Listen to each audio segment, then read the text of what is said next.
Hello everyone and welcome to the Captain's Video Blog. I don't know why I did the sign-off sign, but hey, we are Monday, December the 19th, 2016. I was going to say the 29th for some reason. 19th. Yeah, so, oh god, the rice. I was thinking, well, what am I going to do after recording the video blog? Am I going to sleep because I have to wake up early tomorrow so that I can wake up early Wednesday? Or am I going to eat the rice? And then I remembered the watery mess that is the rice that I've done. Yep, I put myself in that shitty situation myself, like a grown man, 23 years old. Jesus Christ. So yeah, I mean, today wasn't really great, if even without the rice being completely fucked, because I woke up just 10 minutes before the scheduled time for the math class that I was supposed to give, but silver lining person was going to be 30 minutes late anyway. So I slept for 5 hours, which, well, I mean, it wasn't. I guess it wasn't enough after the day that was Sunday. So when I decided to start watching Roadblock, it was 1 p.m. Boy, little did I know that the last hour of the show I would have to rewind it like 5 or 6 times to just have it to watch it. So yeah. Just one thing kind of bugs me about Roadblock End of the Line. It's that it's the second show called Roadblock this year, this calendar year. Like, not even in the 12 months was there another show called Roadblock, even though, we're in December, so in the 12 months, well, that goes back to the beginning of the year. But in the last 9 months, there was one show called Roadblock, and it wasn't half bad. Just the thing was that it wasn't a pay-per-view, it was a network exclusive, so... but then again, NXT Takeover is treated as a pay-per-view when it's really a network exclusive. So what do I know? Yeah. So the show in itself wasn't bad. It's just that some questions were eluded, which is essentially what Raw is all about: eluding questions. Haha. They do that. And well, we'll see what questions they eluded as we go on to this recap. So the first match that wasn't on the pre-show because the pre-show had Enzo and Cass. Oh, in the pre-show, Colin Cassidy losing to Rusev. Yep, by countout. Hoo boy, haha. Do you like your superstars looking like shit? Well, I sure don't. And I mean, that goes for all the people involved in that, even Lana for that matters, So yeah, the first match, the first real match of the evening, was the Raw Tag Team Championship match between Antonio Cesaro and Sheamus and the New Day. So are the New Day going to retain cleanly? Are the New Day going to retain via shenanigans? Or are Cesaro and Sheamus going to be the ones who finally knock the New Day off their pedestal? Well, the answer was the third one. Not that Xavier Woods didn't try to do a screwy finish. He actually tried twice. Once by kicking Cesaro, and once by, the two times were about screwing with Cesaro, because the second one was while Cesaro had the sharpshooter locked in on Kofi Kingston, and Kofi was actually tapping out. But Xavier was playing the trombone, so the referee didn't hear any of that. But still, so Cesaro, he's essentially the 2016 WWE version of a spot monkey, doing stuff like Hurricane Ranas from the top turnbuckle, the springboard tornado plancha, but then there was more of his normal stuff with the swing and the neutralizer and the Swiss death, and then there was the clever finish. Very clever strategy to finish off. So Sheamus was the legal man, and Kofi Kingston was the legal man for the New Day. He was going for the tag, and Cesaro denied the tag, and we were like, Okay, sure. But Cesaro stepped in the ring anyway. Okay, sure. So the only person to have not seen that there was no tag was Kofi Kingston, who went ahead and did the the Trouble in Paradise onto to Cesaro to win for the pin, but he wasn't a legal man, so the referee didn't count until Sheamus went in and just pinned Kofi for the win. So yeah, new champions. They won cleanly. That was clean. That was like just a little bit. Oh, that was kind of a little bit of a strategy here, but that was a clean win. Um, so anyway, I hope that it breathes new life into the new day, because gotta say that their act was getting a bit stale. Like, sorry about that. Really, oh boy. Like I love the New Day. I love them to bits. It's just that, hey, you just they first broke the record for the tag team titles in their current incarnation by with a more than dubious finish, and then every time since then they didn't either they lost by disqualification, meaning that they kept the title, or they won with a screw finish. So yeah, good to see that they can still lose cleanly. And yeah, I mean, I don't care if they retain the titles as soon as they get their rematch. I mean, as long as they have something new to them, I'll be okay with that. You know, it doesn't need to be a heel turn, but I mean, whatever floats their boat, I guess. So yeah, then was the match between Braun Strowman and Sami Zayn. Like, oh boy, that match was like Sami Zayn got a bit of offense at the beginning and a bit of offense at the end. It's just the between that was like, ha, you looked weak, Sammy. He got ragdolled for like 4 minutes by Braun Strowman until. So yeah, in the first 2 minutes, like it was more balanced. Like Sami Zayn got like 3 hits, but in the 4 minutes after that, just nothing. He just had to kick out, and yeah, Mick Foley arrived dressed pretty horribly. Like, oh, I don't approve of his fashion sense, and I don't have any fashion sense, but I don't approve of his. So he arrived and he was holding a towel, ready to throw it to finish the match. You know, stop the damn match and all that. Like the first time around, you know, the match that lasted 4 minutes that made Braun Strowman say that Sami Zayn couldn't go with him for 2 minutes. Yeah, that match. Yeah, full of shit, Braun. Wouldn't, you know, this is something that I wouldn't try to tell him in real life, because I think that he might actually be able to kill me. Yeah. So yeah, for a good 2 minutes, Braun and Sami Zayn were holding two very different very different speeches. Braun was asking, you know, or rather barking at Mick Foley to make him stop the match, because his blood is going to be on your hands. And Sami Zayn was like, no, please don't stop the match. I know I can win. I know I can. Well, I mean, I know I can last 10 minutes. But yeah, with all that time, you know, after 2 minutes of that, Sami just threw the towel into the crowd, which prompted Braun to say, yeah, you could have stopped it. Now I'm gonna stop it. And went to attack Sami, but well, I mean, he threw himself onto the ring post, and then he tried to do the same again, but this time he went through the barricade into the timekeeper's area. Barely beat the 10 count, because that apparently was something, you know, for 2 minutes that they were talking to Mick Foley.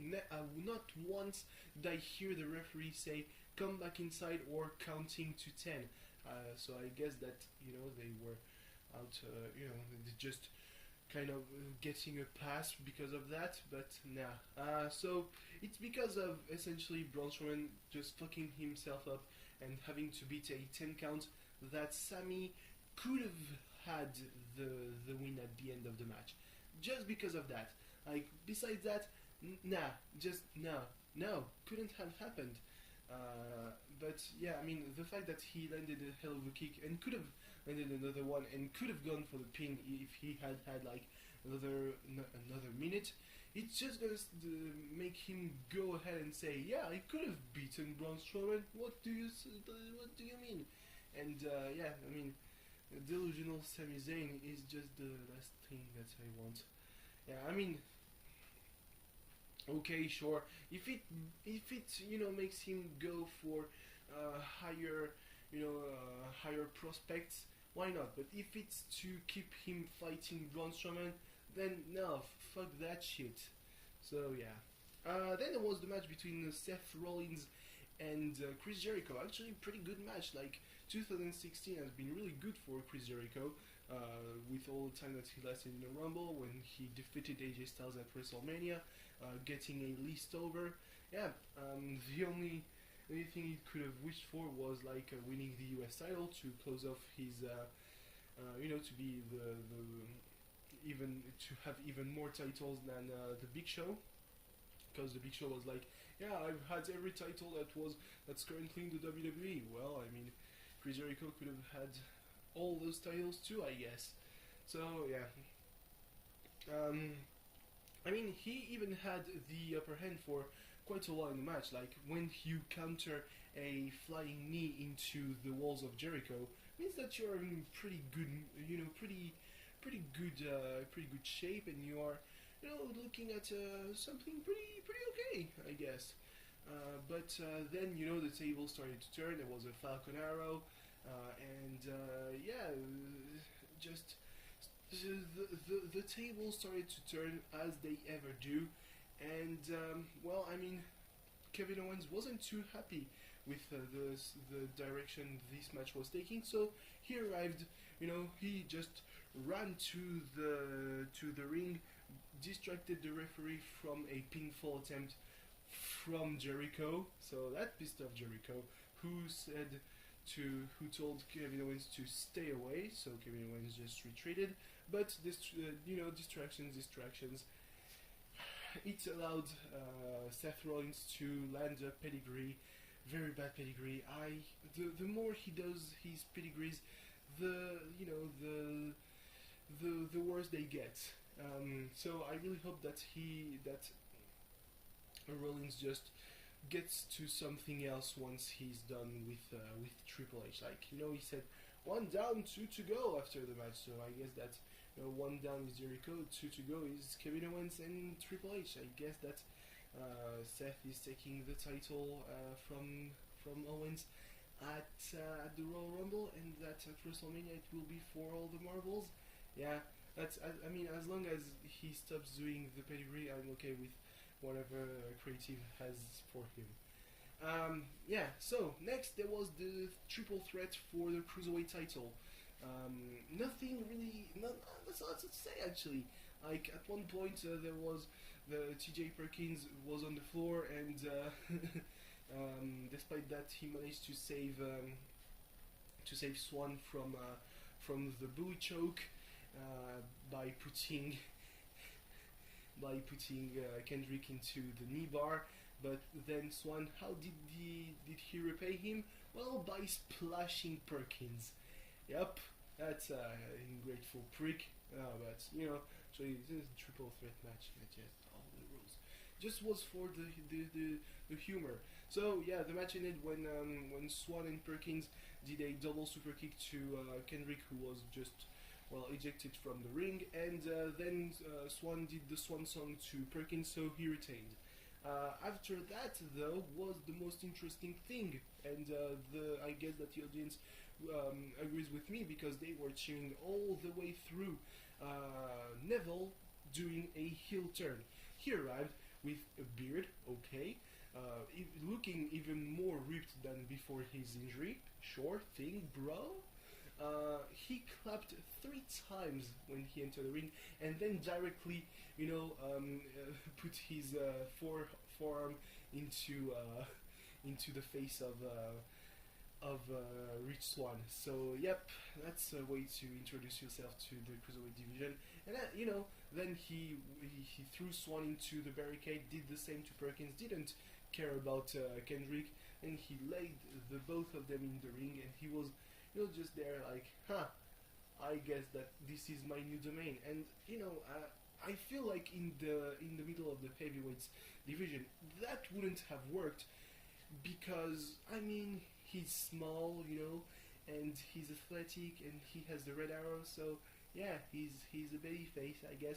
But now in the cruiserweight, and especially now, he can be the disgruntled veteran. Like, I've been NXT champion for just so long.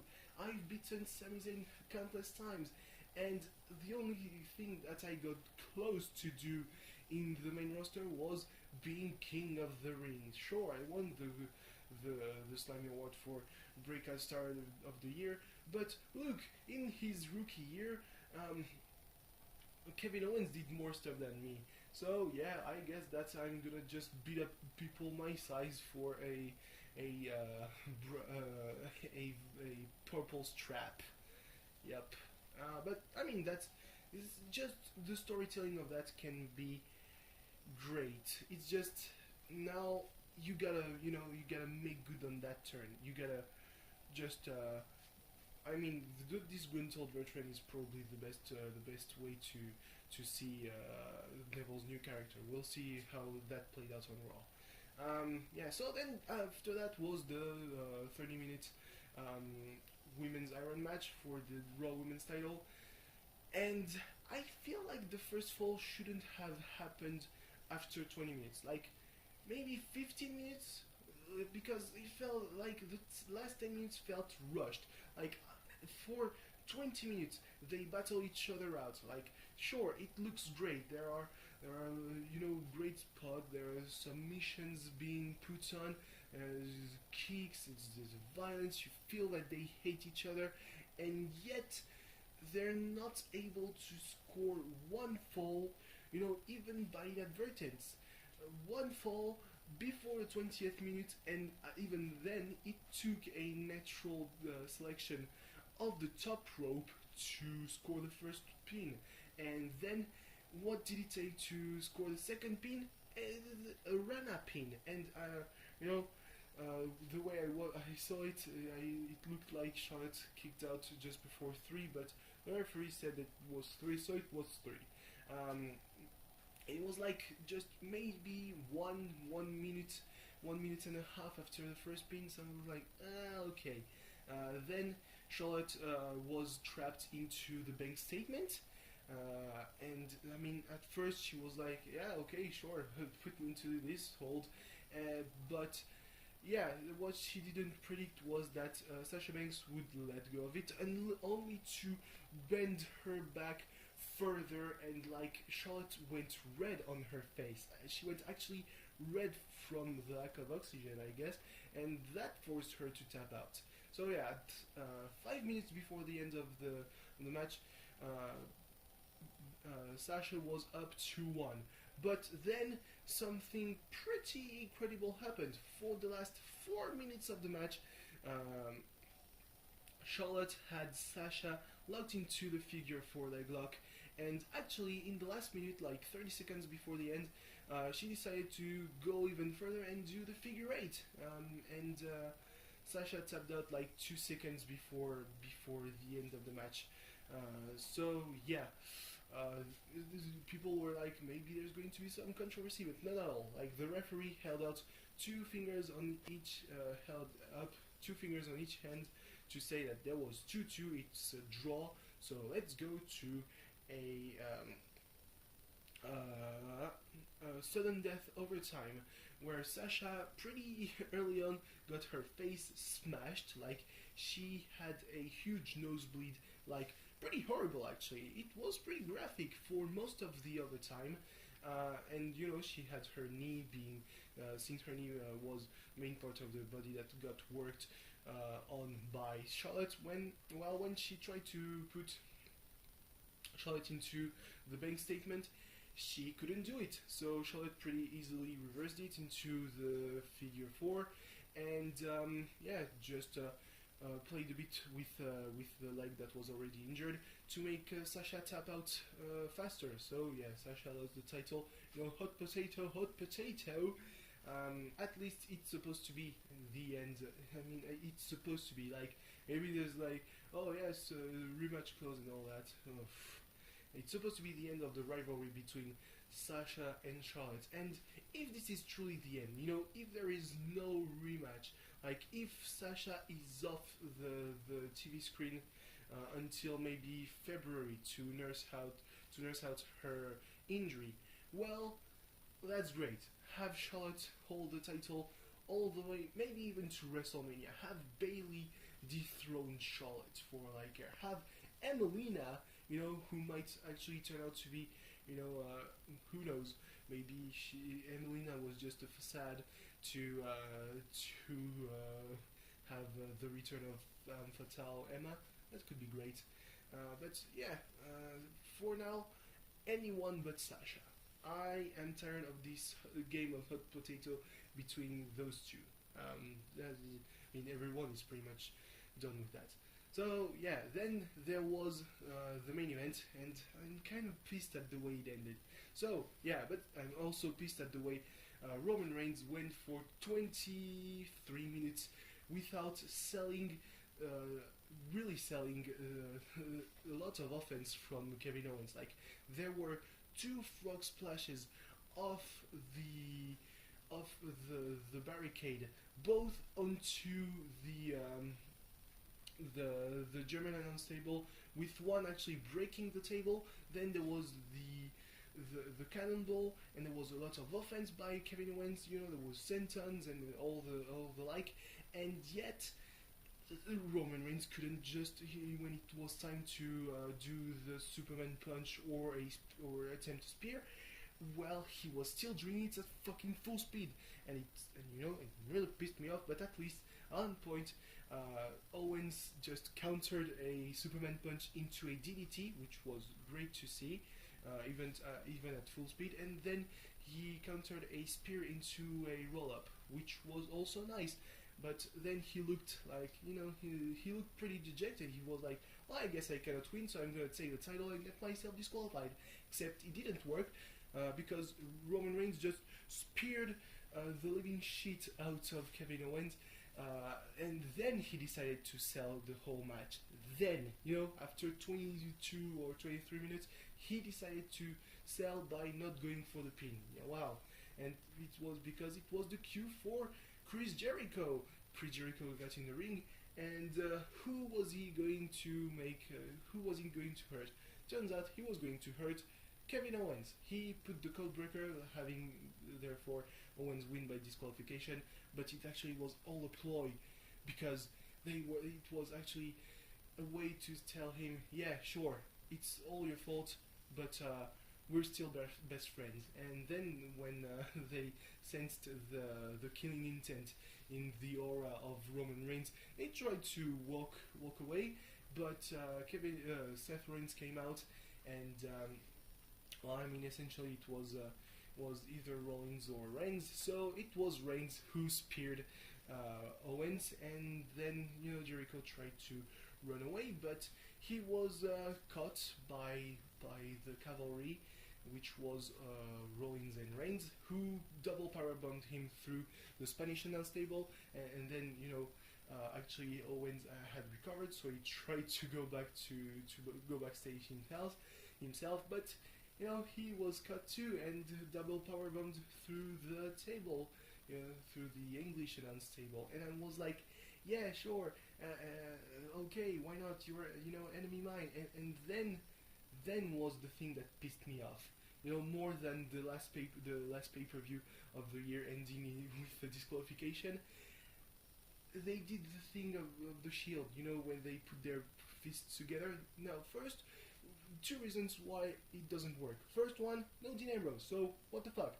Second one, 3 months ago, when Rollins was still a heel, you know, because he returned as a heel, he should have returned as a face. I don't care that he attacked Roman Reigns. I mean, with the pop he got, he was like, okay, I guess that Reigns is still an asshole, but I don't know. I'll rebel against the authority. Okay, sure. But no, they did as if they were brothers, and there was not a single, not a single segment, backstage or whatever that actually, cemented the fact that yeah, they are back to being brothers. It's just enemy mine, so we're brothers. Fuck that, I know that the Shield looked a bit like that at the beginning, but no. The more it went, the more it was like they are brothers, and I know that it stems from the things backstage too, but yeah, you could feel it, and now I'm just like, yeah, it's just two main eventers being friends for their greater good, I guess. So yeah, as I said on the macro that I did on the 80s aesthetic simulator, Raw is whack. Watch SmackDown instead, because as much as we hate on James Ellsworth for what he did on TLC, at least he had a reasoning behind that, which is something that lacks a lot behind the actions of Rollins tonight. So yeah, I mean, Roadblock was okay, I guess. I'm looking forward to next Tuesday's SmackDown actually. So yeah, thanks for watching. See you tomorrow where we'll talk about Raw. Oh boy, oof.